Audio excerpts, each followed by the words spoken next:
Bueno, estamos en una nueva edición de La Hora de la Verdad, versión veraniega. Y nos vamos a poner en otro tema un poco más, yo diría que, no sé si decir que más liviano, porque hemos estado hablando pues todo esto de las elecciones, otras cosas como más heavy, pero bueno, al final también va a tener su contenido, y es la cultura. Vamos a empezar a analizar la cultura actual, la cultura de masas, y para ello pues tenemos a un conocido ya de este programa, que es Luis Coleto, profesor de filosofía y bueno, analista del mundo del friquismo y de muchas cosas, ¿no? Sí, bendito friquismo. Y después nos hemos traído a Max Romano, que es, aparte de profesor de matemáticas, pues una persona que está analizando la cultura actual con bastante tino y acidez. Y aquí tenemos dos de sus libros, Azotes de nuestro tiempo, que es el que he leído, y este nuevo, que todavía no he leído, que se llama Crónicas de un Occidente enfermo. Hola, Max. Hola. Bienvenido al programa. Muchas gracias, muy contento de estar aquí con vosotros. Bueno, a ver si tenemos esa acidez que te caracteriza con el tema que tenemos hoy. Bueno, pues vamos a empezar primero con una cuestión filosófica, pero que es importante. No vamos a poner la cabeza así de conceptos filosóficos, pero claro, todo el mundo habla de la cultura, la defensa de la cultura, todo el mundo se arroga, yo qué sé, los Bardem, ¿no? Sí. Somos la cultura, la gente firma manifiestos de cultura, como si ellos fueran, digamos, las estrellas, la cultura. Pero yo un día me puse a pensar en lo que era la cultura, por cierto, es una de las palabras que tienen más sinónimos. Cultura vas al diccionario y tiene una pila así de sinónimos. Y yo extraño, hoy en día cualquier cosa es cultura, ¿cómo no va a tener sinónimos? Claro, esa es la parte, digamos, de la manipulación, pero para mí, os voy a decir, vamos a comenzar con esto, cuando se habla, por ejemplo, de cultura cristiana, cultura musulmana, cultura indígena, cultura sería todos aquellos conocimientos que pasan de una generación a otra en una determinada colectividad. ¿Qué es para ti la cultura, por ejemplo? Pues si somos fieles, por ejemplo, a cualquiera de las acepciones, que son muy numerosas, o, por ejemplo, si somos honestos con la etimología, sería un cultivo de algo que se va transmitiendo de generación en generación, por ejemplo. Vale. Por ejemplo, a mí me parece Max. La idea del cultivo me parece muy razonable. Bueno, para mí hay dos sentidos en que se puede entender la cultura, un sentido más banal y superficial, uno un poquito más elevado. El sentido banal es prácticamente lo que uno hace cuando están cubiertas las necesidades básicas de la vida, prácticamente una especie de superestructura, que es como lo entendería el marxismo, por ejemplo, una mentalidad hedonista puramente económica. Eso para mí es el aspecto más superficial, pero hay una cosa que para mí es más importante, que es la verdadera cultura, que es la expresión de una manera de entender el mundo, de entender la vida. Y también el vehículo a través del cual el ser humano es plenamente humano, porque cuando nace somos prácticamente un animal más, con unos instintos. Luego el ser humano se construye a sí mismo a través de la cultura. Y ahí es donde se convierte en plenamente humano y empieza a coger direcciones diferentes. Vale, cultura popular frente a cultura de masas. ¿Cómo veis? O sea, claro, hoy día, como decíamos antes, se atribuye, digamos, el concepto de la cultura a los ídolos de la cultura de masas. ¿Dónde está la cultura popular frente a eso? Es que podríamos hacer una tipología, una clasificación: alta cultura, baja cultura, cultura elitista, cultura de élite, cultura de masas. Podríamos seguir descendiendo algún escalón más, cultura basura, por ejemplo. Pero yo no tengo tan claras esas distinciones. Para mí son límites más fluidos de lo que aparenta, es decir, son más traspasables de lo que aparentan, ¿no? Creo que hay bastantes vasos comunicantes entre la alta y la baja cultura, entre la cultura de élite y la cultura popular, y la distinción no la tengo tan clara, aunque sí que podríamos discernir y separar entre una obra de Shakespeare, por ejemplo, La Pasión según San Mateo de Bach, y el reggaetón, por ejemplo. Pero sí que, por ejemplo, en un surgimiento del reggaetón hay influjos muy diversos, que pueden ser las salsas, la música caribeña, el hip hop, el rap, la música underground, que podrían ser, de alguna manera, cultura popular que ha cristalizado en cultura basura. O sea, es que yo creo que los vasos comunicantes aquí habría que verlos como bastante... ¿Qué relación crees que tiene el poder con la cultura? Pues el poder con la cultura ha tenido de relación desde siempre. O sea, en una sociedad, por ejemplo, que es muy jerárquica, existe una cultura de las élites y una cultura popular. pero eso no quiere decir que la cultura popular sea necesariamente de baja calidad o inferior. Te pongo el ejemplo del teatro, por ejemplo.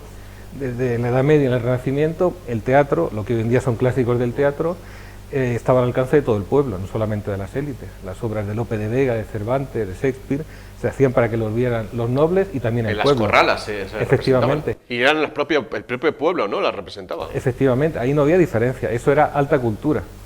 Había en otros ámbitos en que la distinción no está tan clara, por ejemplo, o es, al contrario, es más marcada. Por ejemplo, la música, ha habido una música más elitaria, una música más popular, pero también en este caso ha habido siempre una comunicación entre las dos. Bueno, por ejemplo, el nacimiento de toda la música clásica europea era en parte una música de élites, pero también el pueblo gozaba de esa música. En los países con mucha tradición musical, esa música venía también del pueblo. Existe toda una tradición de música popular que se ha transmitido desde tiempos muy antiguos. Ajá. Y yo por eso pienso que no está tan claro que la cultura elitaria sea superior y la popular inferior, aunque existe una cultura elevada y una cultura más baja. Bueno, has nombrado a Shakespeare. Shakespeare también fue de alguna manera promocionado por los reyes ingleses, si no me equivoco, ¿no? Efectivamente. O sea que también desde el principio, y bueno, los Medici también estuvieron detrás de esa cultura del Renacimiento que hoy, bueno, se considera clásica. O sea que desde un primer momento, alguien me dijo, no sé si eso será cierto, que las obras de teatro en Grecia era obligatorio ir a verlas, porque se consideran parte de la educación del pueblo. ¿Habéis oído hablar de eso? Yo eso no lo sé, no sé decírtelo, pero no me parece extraño, porque la cultura es parte de la educación, es parte de la formación del ser humano. Y ahí me gustaría introducir una distinción entre la cultura popular y la cultura de masas. O sea, ¿qué diferencia hay entre un pueblo y una masa? La cultura popular está dirigida a un grupo de personas que tienen una identidad, que se forman a través de esa cultura. Por ejemplo, pongo el ejemplo del medioevo. La mayor parte de la población era analfabeta, pero no quiere decir que no hubiera cultura. Por ejemplo, todo el arte religioso, la arquitectura, el arte figurativo religioso, era una forma de cultura dirigida tanto al pueblo como a las élites. Entonces, con esto quiero decir que que aunque era una cultura dirigida a la generalidad de la población, no era una cultura de masas, porque era dirigida a un grupo de personas con una identidad, con una forma de ver el mundo. En cambio, la cultura de masas, por principio, se dirige a todos sin excepción, a lo que todos tenemos en común, al mínimo común denominador. Y eso no es simplemente los instintos y la parte más animal del ser humano. En el momento en que ya no se tiene un pueblo sino una masa, la cultura se rebaja de nivel necesariamente, porque ya no se pretende educar al ser humano, no se pretende expresar una forma de concebir el mundo, sino que se pretende únicamente llegar a un resultado económico, llegar al mayor número de personas posible. Para mí eso es la diferencia. Bueno, en un momento en el cual la cultura de masas parece que lo abarca todo, ¿dónde está la cultura popular, Luis? Pues yo creo que entremezclada con la de masas, quiero decir, porque el tránsito, la frontera entre lo que pudo ser un pueblo razonablemente homogéneo y una masa anónima y amorfa, pues el tránsito se ha producido en los últimos 50, 60 años, 70, no me queda muy claro. Es decir, sigo viendo vasos comunicantes en ambas. Es verdad que hay una distinción muy clara, no es lo mismo el pueblo que la masa. Pero los límites, las fronteras son más porosas de lo que aparentan. Es decir, en ese sentido, me gusta, digamos, el mestizaje cultural, las mezclas, y podríamos discutir esto bastante porque puede ser polémico. Bueno, para mí hoy en día existe una cultura popular solamente en lo que deja libre la cultura de masas, solamente fuera del ámbito de la cultura de masas. ¿Pero qué ámbito deja libre? El ámbito privado, el ámbito de lo que cae fuera del radar de los grandes medios, de la gran difusión.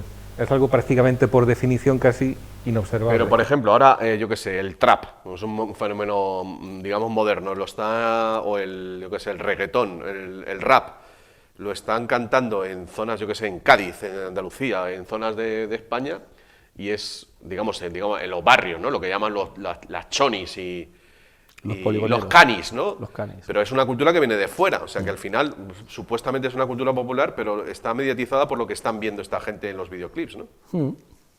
Es evidente, es decir, ahí hay una importación de algo que no es nuestro. Pero no bueno, solamente es nuestro, sino que para mí entra en lo que es una cultura de basura, sí, porque es algo que tiende a degradar al ser humano, que también esta distinción yo creo que hay que hacerla. Una cosa es la cultura popular y otra la cultura basura. La cultura basura tiende a embrutecer a la persona. Bueno, vamos a sacar ya temas concretos, ¿no? Has mencionado antes el teatro. ¿Cómo veis el teatro alternativo actual? Yo voy a poner algunos ejemplos de hace años que vi alguna obra y me encontré, pues yo qué sé, me acuerdo que una chica que encima la conocí haciendo como de rata y tirándose por el suelo, o sea, todo como muy tétrico, muy morboso, ¿no? Y tú, que un poco tienes más contacto con eso, ¿cómo ves el teatro alternativo de hoy en día? No, cuenta tú. No, pero ¿hacía de rata en qué sentido? ¿Reivindicaba la ratería o quería condenar la ratería? No, era como hacía como gruñidos, o sea, como si este teatro así que sin palabras, con la rata. Vale, como si fuera una rata, ¿no? Eso para mí es el ejemplo perfecto de la cultura basura. Es como si uno quiere interpretar un zurullo, por ejemplo, un truño, pues muy bien, me parece muy bien. Eso es algo que degenera al ser humano. ¿Cómo se ha llegado a ese punto de ese teatro?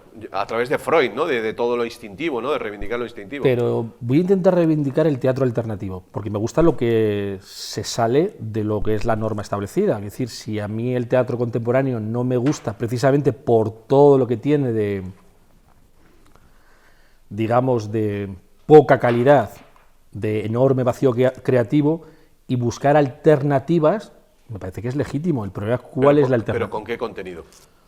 O sea, tú, dime una obra de teatro alternativo que hayas visto últimamente y que te haya impactado. Es decir, el hecho de buscar alternativas me parece estupendo y de romper moldes, pero detrás de eso está lo que quieres expresar. Claro. O sea, lo que distingue la cultura basura de la cultura real, creativa, positiva, es lo que hay detrás, el contenido que expresa. ¿Qué pretende el teatro moderno actual? ¿Qué pretende? ¿Podrías dar algunas directrices de qué están buscando? Pues me imagino que lo que ha ocurrido siempre, entretener, formar, informar, pero en general el panorama no es muy alentador. Eso es lo que uno sospecha. Vuelvo a reivindicar, si no me gusta ni el cine del establishment o el cine, digamos, mayoritario de masas, los famosos blockbusters, o lo que no es blockbuster, hoy en el teatro igual, pues buscaré alternativas que, por supuesto, que tenga un discurso que se oponga a lo que me ofrecen, pero por ser alternativo, es que entre lo alternativo es tan variado y tan diverso, no sé. ¿Pero alternativo a qué? Porque hoy en día gran parte de lo que se llama cultura alternativa está totalmente homologada en el sistema, en la corrección política y en el conformismo. O sea, ¿alternativo qué es? ¿Ir en pelotas por la calle? ¿Enseñar las tetas? No, eso no es alternativo. Sí, lo que veo es mucho desnudo, ¿no? En el teatro alternativo ahora es que se ha mezclado un poco con el music hall y es que con otras cosas, ¿no? No es alternativo, ni es transgresor, ni provocador, ni nada. De hecho, para mí una de las claves que explica el tránsito en los últimos 30, 40, 50 años es que todo lo que surgió como aquello que cuestionaba la normalidad, lo establecido, el sistema lo ha empirizado, lo ha devorado, lo ha deglutido y sencillamente que haya coitos en un teatro, el sistema lo ve bastante razonable y natural. Bueno, ¿no os acordáis que hubo en el Teatro Canal una obra hace un año o dos, o a lo mejor hace más, porque es que yo con el tiempo últimamente, que eran 3 horas y que estaba lleno de vísceras y de coitos en directo, que fue muy criticado? ¿No os acordáis de esa obra? Yo no me acuerdo, pero esas cosas son bastante frecuentes, incluso en las óperas. No sé si era La Fura des Baus o sí, puede ser. No sé qué grupo era. Yo lo veo eso mucho en montajes de ópera modernos, porque a mí me gusta bastante la ópera. Eso sí. Yo amo la ópera. Calixto Vieito, ¿no? Hay uno que se llama Calixto Vieito. Sí, y hay montajes de ópera absolutamente vergonzosos. Pero eso... Están como deconstruyendo, ¿no?, lo clásico, ¿no? Están deconstruyéndolo, pero con una voluntad de degradarlo y de impedir que se conozca el verdadero mensaje, impedir que la gente conozca lo que el compositor ha querido decir. Y eso se ve muy claramente en las óperas de Wagner, por ejemplo, que deben tener un contenido superior, un contenido que ennoblece al ser humano, por lo menos le hace reflexionar. En cambio, los montajes modernos lo que hacen es degenerar y deformar totalmente el mensaje de esas óperas. Yo recuerdo, creo que lo hablé contigo, que tenía interés en ver la primera parte de la tetralogía de los Nibelungos, que era El oro del Rin. Y leí la sinopsis y era basura sobre el cambio climático. O sea, sí, es que el Rin está muy contaminado, la gente echa plásticos... Bueno, tuviste suerte que no le pusieron uniformes nazis, que no salía gente en pelota. Que lo pueden distorsionar de muchas maneras. Más allá de que te guste más o menos Wagner, por lo menos te provoca una reflexión y están distorsionando lo que proponía Wagner. coincidas o no coincidas con él, pero darle una vuelta de tuerca y convertirlo en una mamarrachada sobre la gran mamarrachada de nuestros tiempos, que es el cambio climático.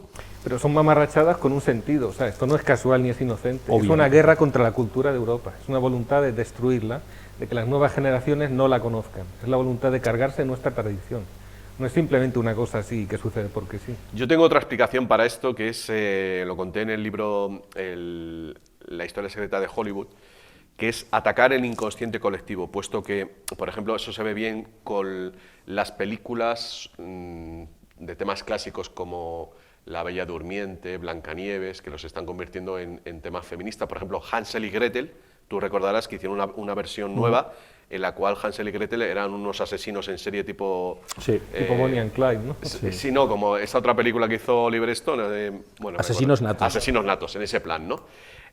También ha habido otra versión de Blancanieves, protagonizada, me parece que era por Angelina Jolie, que era la... Sí, Maléfica. Maléfica, y en la que, bueno, que se está glorificando a la mala, ¿no? Sí, en este o sea, le caso... están dando la vuelta a los cuentos, de manera que los que eran buenos son malos y los malos se convierten en buenos. Sí, pero es que, a ver, habría mucho que decir. De hecho, se están cargando todos los cuentos infantiles, ¿pero por qué? Porque hoy en día vivimos en el reino de las brujas. Si tú ves las brujas de los cuentos, esas brujas son las feministas, son las que dominan hoy la sociedad y por eso odian los cuentos infantiles. Infancia porque libre. Ellas, infancia, por ejemplo, esa asociación criminal. Bueno, explicar qué es Infancia Libre para el que no se haya enterado. Sí, pero, espera, no, antes déjame terminar el llevamos con tema los de las brujas. Sin salirnos del tema luego. No, si son brujas. Se van a cargar los cuentos infantiles porque las feministas se ven retratadas en la figura de la bruja. Está clarísimo, yo lo veo clarísimo. Sí, pues nada, ahora habría que comentar también este aspecto, digamos, transgresor de las películas, de cómo el gore se ha metido en el mundo del cine normal, ¿no? Cosas que antes eran, digamos, pues eso, formaban parte del gore, ahora ya se ven en películas, en series. Pues tú que sabes mucho de eso, ¿no? Sí, Como ahí... cortar cabezas, la sangre, o sea... Sí, la casquería, la charcutería de... Sí, pero eso hay un motivo también, porque ya no existe el talento. Ya no hay nadie que sepa hacer cine con talento. Entonces, si uno intenta provocar, transgredir, a un cierto punto ya no sabe cómo hacerlo. Ya es gente totalmente sin talento, sin imaginación, sin inteligencia, que lo único que sabe hacer es casquería, charcutería humana filmada. Sí, es que la transgresión, que puede ser muy legítima y muy necesaria en una sociedad como la actual, bastante opresiva e irrespirable, llega un momento en el que solo tiene una conclusión lógica, que es un crimen, el terrorismo, ya no puedes transgredir más, es que no da más de sí, actos de canibalismo, bla, bla, bla. Quiero decir que a mí el concepto de transgresión me gusta, pero ¿qué vas a transgredir si no hay nada que transgredir ya?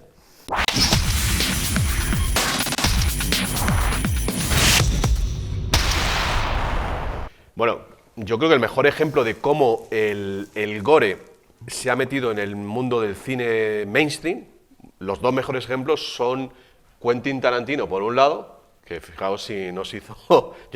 Hubo gente que se levantó con Pulp Fiction en el cine donde lo vi yo, y luego también los hermanos Coen, que acordaos cómo empezaron con Arizona Baby... Sangre Fácil. Y Sangre Fácil, y luego se han convertido en cineastas, digamos, de... Clásicos, ¿no?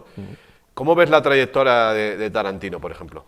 Bueno, a mí Tarantino me parece un tipo brillantísimo, lo tengo que admitir, y con una trayectoria un poco irregular, pero a mí personalmente me parece brillante, con talento, y tanto desde su, para mí, obra maestra inicial, que es Reservoir Dogs, hasta lo último que ha rodado, que todavía no se estrena en España, que era Érase una vez Hollywood, me parece que tiene una trayectoria bastante razonable, coherente y en muchos casos fascinante. ¿Qué ocurre? Pues el asunto de la banalización de la violencia, del gore en Tarantino. Todos recordamos la secuencia famosa de Reservoir Dogs, ¿no? Toda esa secuencia en la que se tortura a un policía, le arranca la oreja, se aproxima a la oreja, ¿me oyes? ¿Me oyes? Hey, what's going on? You hear that?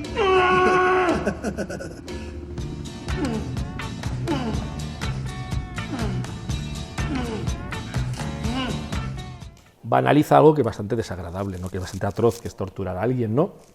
Pero me refiero que Tarantino hay que entenderlo dentro de un cinéfilo voraz o un cinéfago que solo piensa en cine, ama el cine. De hecho, no hay apenas referencias donde se mezclan todo tipo de estilos, cinematografías orientales, Bruce Lee y tal, y luego mucho cine clásico. Entonces, digamos que Tarantino es ese director que ha sabido asumir lo clásico, lo moderno, lo contemporáneo, lo posmoderno, la deconstrucción, lo no deconstruido, y lo hace muy bien. La parte gore violenta de Tarantino, recordar en Pulp Fiction, ¿no?, cuando se le mueve ahí la pistola y aparecen los sesos estampados en el cristal. No sé, yo distingo tanto en el arte como en el cine de Tarantino concretamente el genio creativo y la moral, es que para mí son cosas ¿Tú no diferentes. crees, Max, que toda esta profusión de violencia ha contribuido de alguna manera a la locura de las bandas, las maras centroamericanas, en las favelas de Brasil, incluso en los barrios negros norteamericanos, toda esa banalización? Bueno, yo no sé si contribuye mucho el hecho de la violencia en las películas. Yo creo que es una cosa negativa porque maleduca al ser humano, lo forma de una cierta manera. Si uno crece viendo ciertas películas o crece oyendo cierta música, no necesariamente sigue esos patrones, pero crece mal. Crece mal porque las cosas que se meten en la cabeza siguen ahí. Entonces la violencia, pues sí, es el resultado de una cierta situación social o de mucho tipo de motivos. Pero ahora quería volver un momento al Tarantino. Para mí, yo no tengo una valoración tan buena como la tuya. Para mí es un hombre que tiene talento. Tiene talento, pero para mí lo que ha hecho no es memorable. Quizás memorable en el sentido de que expresa la sociedad actual, sí. Expresa el vacío. Pero la expresa y la crea. Pues es el problema del cine, y bueno, ahí voy a dar yo mi opinión. O la trasciende. A ver, yo no creo que en la vida, por ejemplo, me estoy acordando de Popeye, el jefe de los sicarios de Pablo Escobar, o incluso en las biografías sobre los narcos mexicanos, están diciendo constantemente que les encantaban las películas de mafiosos. Incluso en Ciudad de Dios, los niños que se hacen, pues eso, sicarios, están influenciados por el cine. O sea, que es evidente que el cine de mafiosos ha dado ideas a las siguientes generaciones de mafiosos. Efectivamente. Me acuerdo que Popeye decía que a Pablo Escobar le encantaba El Padrino. Sí, pero yo creo que Pablo Escobar habría sido igual un jefe mafioso aunque no hubiera visto El Padrino. Le habrá dado alguna idea, alguna sugerencia práctica quizá, pero yo creo que la gentuza es gentuza independientemente de que vea o no en el cine otra gentuza. Yo creo que el efecto del cine basura es más profundo. El efecto es el no educar a la gente a la belleza, es educarla a la fealdad y a la degradación interior. Ese es el verdadero efecto de la cultura basura, no directamente el que la gente imite lo que ve en el cine. Yo recomiendo a la gente que veáis un documental sobre Bonnie and Clyde, los verdaderos Bonnie and Clyde, no la película esta, creo que es de Arthur Penn, ¿no? Sí, con Arthur Penn. Warren Beatty y ¿quién era la actriz? Ahora mismo no me acuerdo, es guapísima. Faye Dunaway. Faye Dunaway, correcto. Y ellos, hay una escena de la película que es real, que es que se meten en un cine porque estaban echando el nodo de aquella época y salen ellos y están encantados de que están saliendo en las películas, en el noticiario y en el periódico.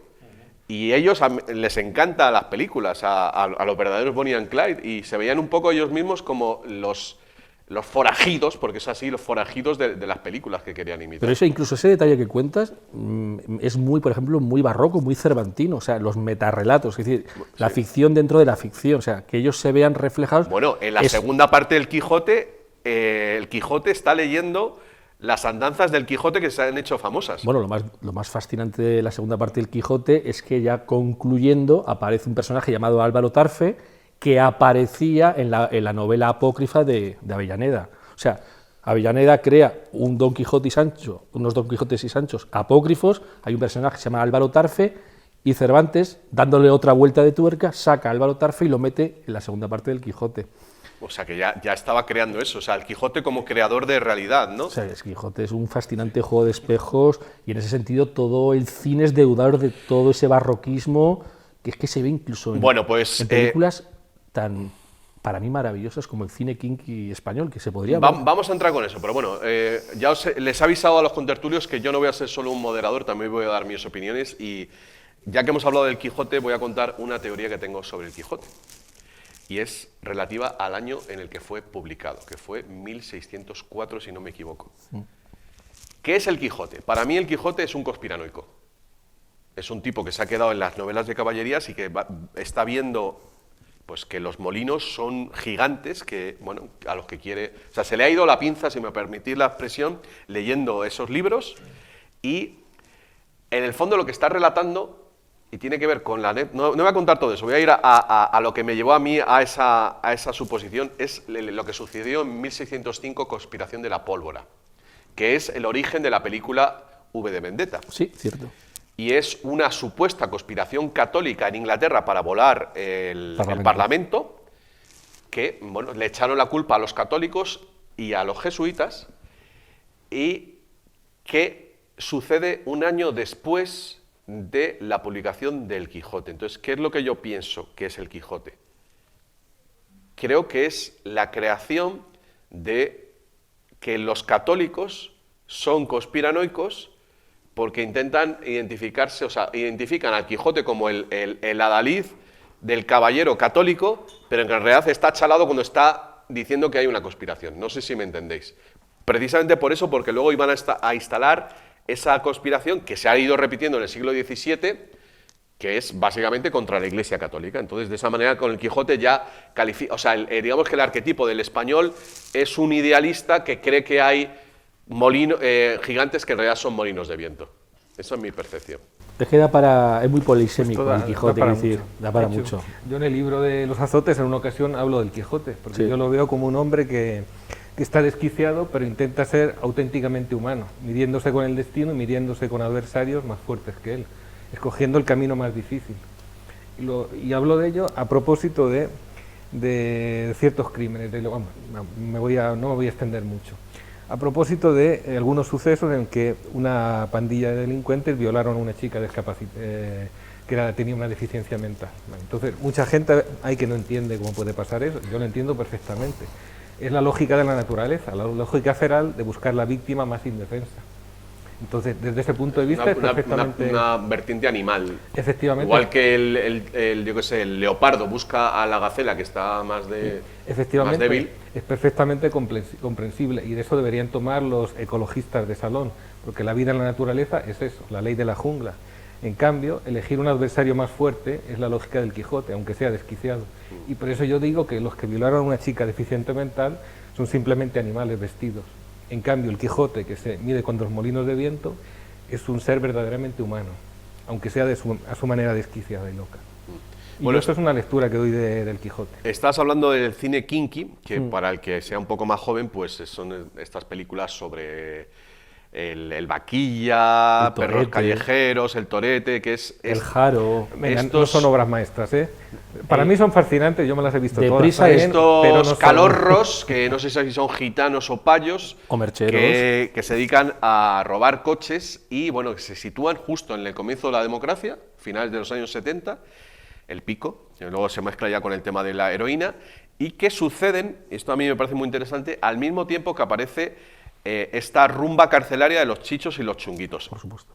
Voy a dar mi opinión, porque es que este fenómeno se repite con los narcocorridos, por supuesto, de los años 80 y 90, que, pues, bueno, para que no lo sepa, son corridos mexicanos que ensalzan a los narcos, y un poco lo tenemos en el gangsta rap de los 90, con la época del crack, entre los negros de Nueva York, de Los Ángeles, y luego con el reggaetón también puede ser un poco lo mismo, ¿no? Sí, con otro tipo de drogas. Que también tiene su cine correspondiente. Y su droga correspondiente, claro. O sus drogas correspondientes. Pero una cosa, toda esta música, porque son formas de arte, aunque sea inferior, que saltan comportamientos violentos, figuras violentas, ¿no creéis que tiene que ver también con la degradación de la masculinidad? O sea, el hombre de hoy que se le enseña a ser amariconado, quizá uno de los pocos reductos que el hombre tiene para ser hombre es estas figuras inferiores, violentas, pero que a pesar de todo conservan una forma de virilidad, aunque sea en un tipo inferior. Porque muchos hombres son fascinados por eso y también muchas mujeres. Muchísimas mujeres, sí, porque es el único reducto donde el macho como animal, que lo tenemos, puede ser violento, porque el ser humano tiene una parte violenta. Entonces, como ya no podemos combatir, pues hay dos maneras de esa agresividad que tiene todo hombre y sobre todo todo joven adolescente, son los videojuegos y luego ese tipo de cine y de películas y el reggaetón, ¿no? Sí, de alguna manera toda esa represión de alguna manera eclosiona, explota a través de los videojuegos, a través de cierto cine, a través de ciertas figuras. Que por cierto, este tipo de figuras que pueden suscitar cierta admiración, como Popeye o como otros, incluso el Jaro, el Torete, tienen algo muy español y muy de la cultura popular, que es el antihéroe. O sea, pensemos en el Lazarillo, por ejemplo, también. Es el hombre contra el sistema, que de alguna manera es la posibilidad que les queda a alguien que igual ya no tiene más posibilidades de salida. Es decir, eso daría para bastante, pero si tú ves las películas de José Antonio de la Loma, Los Picos, el pico 1, el pico 2, cuando dice ves las de Eloy de la Iglesia, Navajeros, ves todo ese cine, y sobre todo la mejor, que yo creo que sí es muy buena, Deprisa, de Carlos Saura, ahí ves hombres muy masculinos, muy viriles, o sea, muy kinkis, muy, digamos, echados para adelante. Es decir, todo lo contrario al hombre actual, esencialmente castrado. Pero entonces es que hay algo que no funciona en esta sociedad, algo muy profundo. Si el único reducto de un hombre para ser hombre es ese, es que algo muy podrido en esta sociedad. Es que a un nivel superior se han cortado todas las posibilidades de un hombre para ser masculino. Se les han bloqueado. No hay modelos. No aparecen modelos, el único modelo que le dan es ese tipo de... Es el futbolista, sí. Actualmente el futbolista, y de repente eso hace que, y eso yo creo que, por lo menos sé que a Luis le va a hacer gracia, que se reivindique a un ser como el Fari. El Fari ahora mismo es un ídolo, ¿no? Aquella frase sobre el hombre bandengue. Sí, el Fari que el Fari en ese sentido es un modelo de masculinidad. Sí. Pero es que no está escrito en ningún sitio que tenga que ser así. ¿Quién ha dicho que el único modelo de masculinidad sea ese? Masculinidad también es formar el carácter, tener iniciativa, intentar entrar en el mundo y cambiar el mundo. Eso es masculinidad, por lo menos los significados superiores de la masculinidad. Claro. Lo que sucede es que esta sociedad feminizada está castrando a los hombres aquí mentalmente. Y les está dejando solamente modelos inferiores de masculinidad. Ay. Esto es el gran pecado y la degeneración de esta sociedad. Es curioso porque el sistema que censura, cuando algo se ha muerto, entonces lo recupera. Y voy a poner un ejemplo que a Luis sé que le va a gustar. Ahora mismo se está rodando un documental sobre Escorbuto, que fue un grupo punk de los años 80, que estuvo a caballo de todo, porque no estaba dentro del rock radical vasco, porque no eran nacionalistas y abjuraban de Rey Batasuna, y tampoco estaba dentro del sistema. Y por lo visto, hay también un documental que se está haciendo que sobre esa época del punk, o no sé si se está haciendo o se ha hecho, y que dice, o sea, el titular es nuestra cultura estaba prohibida. O sea, ahora se le empieza a reivindicar porque ya están muertos, pero en su día, bueno, era una onda antisistema que no podía salir en los medios de comunicación. Yo, voy a reivindicar vivamente el rock radical vasco, o sea, ese rock antisistema, porque sí que era bastante verosímil, bastante veraz. Y voy a reivindicar Escorbuto, o sea, es que me parece un grupo grande. Y hoy en día se está intentando recuperar, incluso recuerdo que Isabel Bonig, la líder del PP de Valencia, dijo que le gustaban ese tipo de grupillos. Sí. ¿Qué dices? Sí, lo comentó. Dije, pues van mal las cosas, ¿no? Cuando uno del PP ya reivindica eso, es que se ya ha perdido totalmente su sentido. Pero sí que merece la pena recuperar porque era otra época, era otro mundo.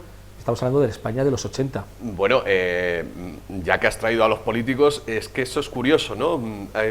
Yo creo que este es un bloque que podemos aprovechar bastante porque hay bastante que hacer. Por ejemplo, tenemos a Pedro Sánchez que se va al festival de Benicàssim y que a veces le gusta un grupo que se llama The Killers, que la verdad es que no lo sigo mucho.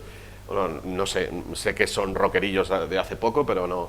Y luego tenemos a Andrea Levy, si me permitís la expresión, la judía del PP, que ha entrado en el Ayuntamiento de Madrid, que le gusta el tema del rock alternativo. No sé si ha sido novieta de algún músico, de Nacho Vegas, creo que... No sé. O sea, que ahora hay una onda como de políticos que van... O sea, rockeros. No, rockeros, es que habría que ponerlo... O sea, bueno, ¿puede ser Pedro Sánchez rockero? Tiene sentido generacional también, ¿no? Eso te dice que cualquier potencial de subversión o de cambio que tuviera ya lo ha perdido. Claro, ahí quería yo llegar. Esta sociedad del entretenimiento es como una gran trituradora. Puede centrifugar todo, puede asumir todo y batirlo todo, convertirlo en una papilla y asimilarlo. Bueno, cuando un Rastas ha llegado al Congreso y ahora es el jefe de organización de Podemos... ¿no? Ahí está la clave. O sea, básicamente el sistema es muy astuto y muy brillante. Absorbe, vampiriza y asimila todo. O sea, Por tanto, yo llegaría a una primera definición de lo que es realmente alternativo, realmente subversivo, es lo que no puede asimilar el sistema.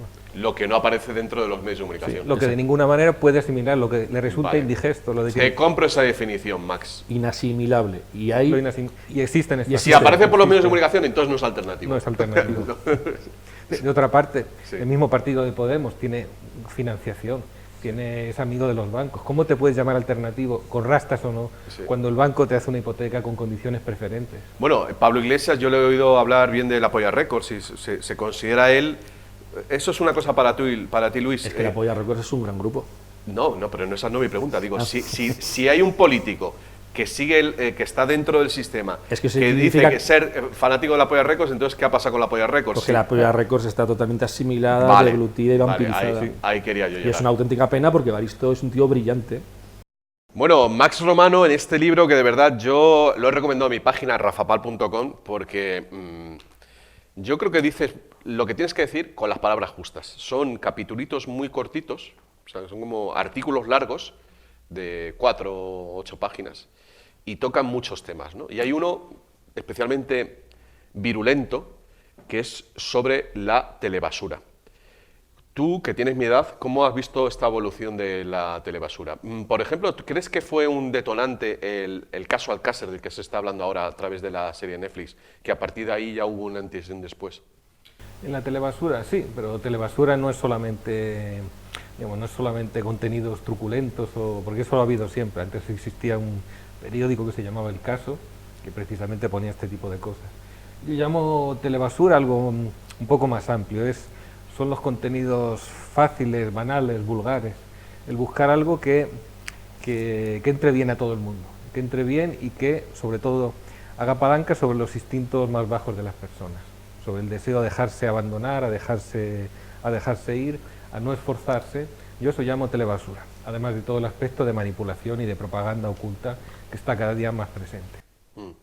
Para mí el concepto de telebasura está muy unido también a la superficialidad, ¿no? Al ritmo que tienen los programas para que no se profundice en nada. Porque un programa como La Sexta Noche, del amigo Iñaki López, que supuestamente es un programa de política, al final se parece bastante al Sálvame, ¿no?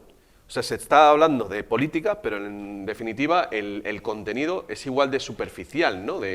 No profundiza en ningún tema, ninguna solución, y son simplemente ataques de unos contra otros, ¿no? Sí, es un gallinero sí. infame donde no se concluye nada, donde las cosas se suceden a un ritmo vertiginoso, pero eso justamente para que la gente no profundice, para atontarnos. La telebasura es algo que nos atonta y nos embrutece, y yo creo que es una cosa deliberada. De hecho, podemos ver cada vez más, no solamente en la televisión, en el cine, en las series, estas sucesiones de imágenes súper rápidas, donde apenas tienes tiempo de entender lo que estás viendo. El efecto de eso es limitar el nivel de conciencia, sumirnos en una especie de sopor, de atontamiento, es en bajar nuestras defensas, y yo creo que es una cosa muy deliberada. Sí, comentábamos otro día La Clave, ¿no? La diferencia con un programa como La Clave, Claro. que todo el mundo se acuerda, ¿no? Que, joder, que aparecían ahí, bueno, Trevijano, Escotado, Sánchez Dragó, o sea, gente, Sí, Gustavo Bueno. Se hablaba de manera pausada, se escuchaba al otro, se argumentaba, se tenía una conversación normal, en vez de un gallinero. Yo creo que toda esta locura de la llamada violencia de género no hubiera sucedido si hubiera habido un programa como La Clave, en el que hubieran deconstruido toda esta... O sea, se ha tenido que prohibir todo eso para que pudiera llegar toda esta onda de, digamos, de justicia esquizofrénica y sin sentido que ha llegado, ¿no? Porque no había gente que estuviera preparada para deconstruir lo que se estaba haciendo, ¿no? Sí, para llegar a este nivel de disparate y de aberración han tenido que volver a la gente imbécil, literalmente. Hoy en día una grandísima parte de la población los han conseguido convertir en imbéciles, precisamente en parte gracias a la telebasura. Claro, es evidente, es decir, todo tiene una explicación y obedece a algo. Si la mafia judicial personificada en el Supremo, con esta ultimísima decisión que ha tomado sobre el tema de la manada, tiene sentido porque han desactivado, han cortocircuitado todo tipo de reflexión mínima sobre una ley sencillamente totalitaria e inaceptable como es la Ley 1/2004, la Ley de Violencia de Género. Es decir, no ha habido todavía, no recuerdo un debate mínimamente razonable sobre el asunto. Todo es propaganda, eslóganes, insultos. Voy a mencionar solo un artículo yo he escrito muchos artículos contra el feminismo, en particular uno sobre esta sentencia de la manada, Y he recibido comentarios de todo tipo, que quien me quiere sacar las En tripas, el Correo de Madrid. sí, quien me desea úlceras y desea que gaste todo lo que gane en la clínica curándome las úlceras, quien desea algo malo a mí, pero no a mis hijas ni a mi mujer. Yo agradezco esto porque quien ha escrito esto es todo corazón. Un por lo detalle, menos un detalle. me desea el mal no solamente a mí, que quiere solamente a mí, no a mi familia. Lo que quieren es llevar a la gente a la emocionalidad visceral, ¿no? Y Sí. que no sean capaces de, por ejemplo, asumir que te pueden caer fatal esos 5 tíos, ¿no? Que te pueden parecer unos tíos deplorables, pero no por ello decir que la hayan violado. Efectivamente, una cosa es un tío impresentable, un gañán, un cafre, y otra es un violador. Son Y dos la cosas gente distintas. está, sobre todo muchas mujeres, confundiendo que te caigan mal con que sean culpables de eso. Sí, pero eso es ya una carencia lógica elemental, eso es una gran degradación de las facultades mentales. Uno que no es capaz de entender eso es que ya le han comido el tarro, que han reducido su cerebro a una papilla, una especie de engrudo. Si no sabes realizar esa mínima distinción entre alguien impresentable o muy inmoral y alguien que ha cometido un delito de violación o de agresión sexual, que se llama en España ahora, desde la reforma del 2005, es que si no sabes distinguir algo tan evidente, es que tu comedura de tarro es absoluta. Sí, y lo peor es que han conseguido ya llevar esta comedura de tarro a las leyes y a la justicia. Claro. Ahora tenemos una justicia encoñada de género, y eso significa que la mujer siempre tiene razón. Eso es la perspectiva de género. Ya que estamos con este tema, que, bueno, en Numedia pues es un tema bueno, fundamental. Después de esta sentencia de la manada, y ahora que ha empezado a aparecer el tema de las manadas inmigrantes, que ha habido no sé cuántas este año mismo, el año pasado, ¿Y cuántas manifestaciones ha habido? ¿Cuántas Sí, veces sí. han salido en la televisión? pero ¿creéis que van a conseguir parar ese tema? Yo tengo mi opinión, la voy a decir antes de nada. Creo que el problema aquí de toda esta cuestión ha sido cómo el periodismo local, es decir, el periódico local, fueron absorbidos por los grandes emporios mediáticos y de esa manera la noticia de sucesos local que contaba el hecho tal cual fue centralizada por esos grandes emporios mediáticos y evitaron decir, en este caso, la nacionalidad de los agresores de lo que llaman violencia de género y ahora de estas manadas de Alá que se están empezando a llamar. Y ahora con la aparición de medios locales, como puede ser el Correo de Madrid, la Tribuna de Cartagena, yo le estoy viendo que hay muchos medios locales digitales y claro, yo que he hecho sucesos, digamos, en Aranda de Duero, al final es la policía municipal del sitio el que te da, pues eso, las coordenadas, ¿no? Pues ha sido un tipo que es de este país y no sé cuántos. Quiero decir, ya no lo pueden censurar. Entonces, mi pregunta es, en el punto en el que estamos, ¿van a conseguir continuar censurando la nacionalidad de los agresores de violencia de género? ¿O va a acabar apareciendo? En los grandes medios, por supuesto que van a continuar censurándola. Eso Pero es ¿no lo crees la que mayor el parte- periodismo local está consiguiendo que una aceptación que al final pues acaba fluyendo, ¿no? Y que te puede llegar una noticia de Canarias, ¿no? ¿Puede acabar fluyendo o no? Depende de la persona, depende de los receptores. La posibilidad de romper esta barrera de información existe, pero la otra parte tiene que responder. Si han convertido a mayor parte de la población en unos zombies pasivos que no se interesan por nada y que siguen un carril único de pensamiento, pues es inútil que tengan la información. Antes que nada hay que despertar a la gente, hay que sacarla de ese estado de hipnosis, de ese atontamiento y de ese embrutecimiento en el que hemos sido reducidos todos. Bueno, no sé cuándo veréis este programa, pero hace unos días han cerrado el canal de Vox en YouTube y se ha sabido que había sido la cadena SER quien había promovido los strikes, que es como se llama, pues te tienen que poner 3 strikes en YouTube para echarte, ¿no? Y al final ha sido la cadena SER la que ha rectificado y han vuelto a reabrir el canal de YouTube de Vox. ¿Qué te parece esto, Luis? O sea, filosóficamente, digamos, esta batalla entre la censura, o sea, un medio de comunicación ejerciendo de censor de un partido político. Esto tiene tela, ¿no? Pero vamos, eso no tengo la menor duda. Es decir, los grandes sistemas, digamos, de medios en España y en Occidente en general son sistemas de censura, evidentemente. Y en el momento... Sí, pero ahora ya se han quitado las caretas, ¿no? Es la novedad. Era muy fácil. Se han quitado la careta y quizás sea su error, porque mientras se sigue hablando de libertad y escondiendo la censura, la gente puede pensar que existe la libertad, Puede pensar que cuando depositan el papelito en una urna quiere decir algo. Puede pensar que el Estado de Derecho garantiza la libertad, pero en cuanto empieza a ser explícita la censura, la gente ya no se va a tragar eso. Pues eso es evidente, que decir, si votar fuera tan importante, si sirviera para algo, pues sería ilegal. Bueno, eso lo dijo Mark Twain, si votar sirviera para algo no nos dejarían. Pues claro. Muy bien, pues yo creo que vamos a terminar este primer programa sobre la cultura basura y la cultura en general, pero creo que como tiene bastante miga, es posible que la semana que viene hagamos otro y luego el próximo año vayamos quedando de vez en cuando para ir viendo las tendencias. ¿Qué os parece? Perfecto, Estupendo. Rafa. Bueno, pues aquí tenéis los libros de Max Romano, aparte del que he mencionado, Crónicas de un Occidente enfermo, que tienen tela. Así que muchas gracias y bueno, pues nos vemos en el próximo programa.